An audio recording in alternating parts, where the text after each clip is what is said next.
지금 가면 갈수록 이 현대교회에 너무너무 절실한 것은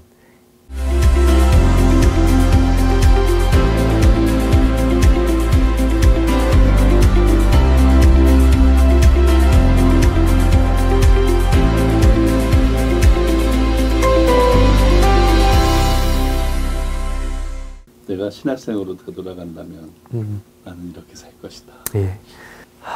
저는 이제 가면 갈수록 한 사람이 인생에서 빚어내고 이루어갈 수 있는 가장 큰 행복, 특권, 그리고 준비, 그것은 하나님과의 개인적인 친밀함, 그 속에서 나오는 기도의 분량. 저도 학창 시절에 그렇게 이제 기도하려고 애를 쓰고 그렇게 했지만 지나와서 돌아보면 좀 아쉽다는 생각을 많이 지금도 이제 들어요.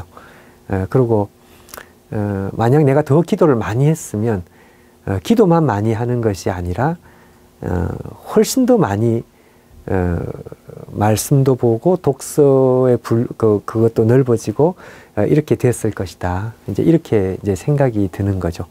그래서 하나님과의 어떤 그 기도의 관계에 있어가지고 많이 세워지면 세워질수록 실력이 커진다는 것을 이제 갈수록 제가 이제 느끼다 보니까 젊을 때 조금 더 치열하게 기도를 했으면 좋겠다. 그러면 내가 더 넓은 폭넓은 지금도 사실 저는 독서의 이 분량이 좀 이제 잡독인데 잡독이라는 것은 좋은 의미로 교인들의 고민 속에 더 깊이 들어가고 이러면서 설교가 더 구체적이고 더 적용적이고 그리고 더 깊이 있고 그리고 더 강하고 이렇게 이제 준비가 좀 되지 않았을까 이제 그런 생각을 하죠. 그래서 저는 이제 저희 부목사님들한테 내가 해야 될 사역 중에 중요한 사역이 당신들이다. 당신들이 나와 함께해서 부목으로 사역을 하지만 당신들이 잘 준비되는 것이 굉장히 중요하다고 나는 생각을 하는데 신방도 하고 열심히 일을 하지만 독서도 하고 그거보다 기도를 하고 기도를 많이 하고 이러면서 좀 잘 준비돼 달라.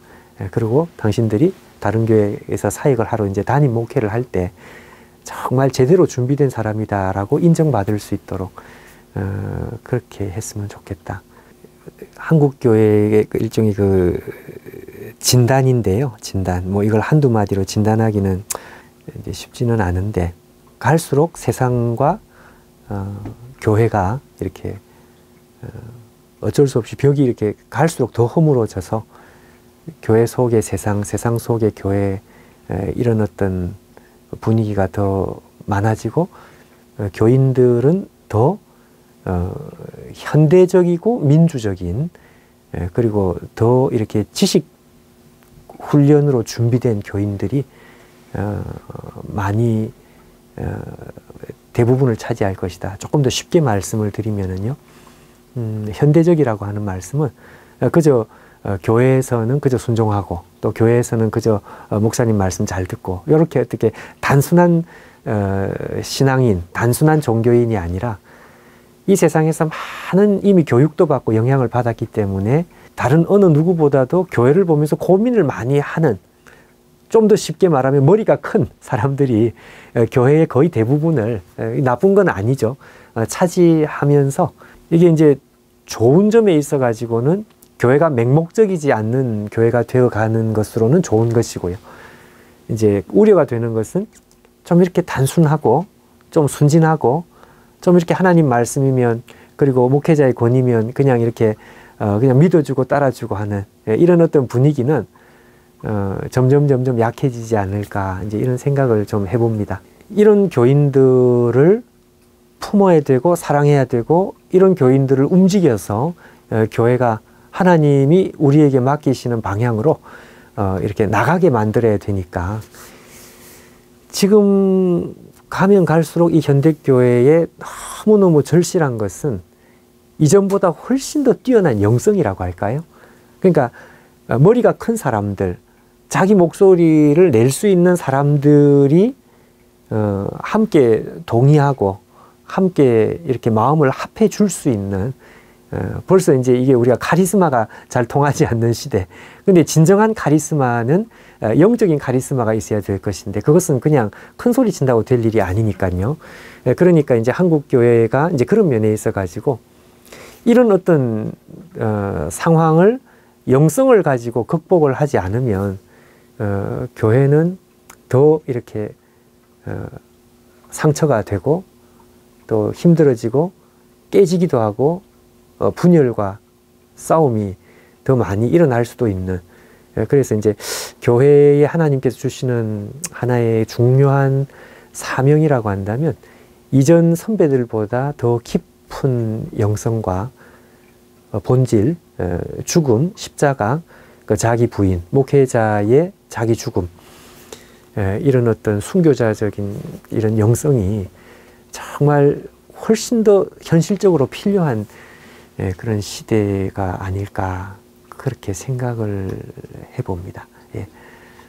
지금은 이제 그냥 한두 마디로 이게 되는 게 아니라 교인들이 정말 마음을 움직여 줄 수 있을 정도로 능력 있는 메시지가 필요하고 이전 우리의 선배들보다 더 큰 영성, 깊은 영성, 그리고 강한 영성, 이것이 절실하게 요청이 되는 시대인데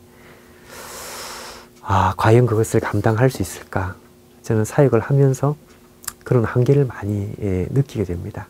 코로나 시대가 지나고 이제 코로나가 지나고 그 이후에 SNS 시대가 되고 이제 더 첨단 시대가 되면 될수록 저는 이제 이 문제, 영성의 문제는 이제는 더 옷을 벗어지게 되고 진검승부를 해야 되는 이제 이런 때가 아닌가 그렇게 생각을 해요. 저는 하나님께서 저를 이렇게 설교자로 또 목회자로 이렇게 불러주신 것, 그게 정말 가장 감사한 것 같습니다. 왜냐하면 가장 큰 가시요, 가장 큰 고민이고 또 지금도 늘 그 한계 때문에 참 힘들어 하는데도 근데도 어떻게 하나님께서 나에게 말씀을 이렇게 전하고 영혼들에게 하나님 말씀으로 이렇게 나갈 수 있는 그런 기회를 나에게 주셨을까 이렇게 생각을 하니까 설교할 수 있는 것이 참 큰 특권이라는 생각이 들고요. 이제 은퇴하신 목사님들이 설교할 기회를 가지는 것을 그렇게 기뻐하시는데 저는 아직 은퇴를 하기는 좀 아직 시간이 남았는데도 그런데도 그 마음이 느껴질 정도로 이게 참 중요한 가장 감사할 하나님께 가장 감사할 제목이다. 이게 제가 첫 번째 생각이고요. 또 감사한 생각은 좋은 가정 주신 것, 또 특히 지혜롭고 저의 정말 그 약한 점, 저는 다분히 좀 이렇게 충동적이고 좀 이렇게 직관적이고 감정적인 스타일인데 저희 아내 사모는 저하고 좀 반대라서 그런 면에서 저를 이렇게 도와주고 그렇게 하는 그거 참 생각하면 시간이 가면 갈수록 그게 참 감사한 것 같습니다.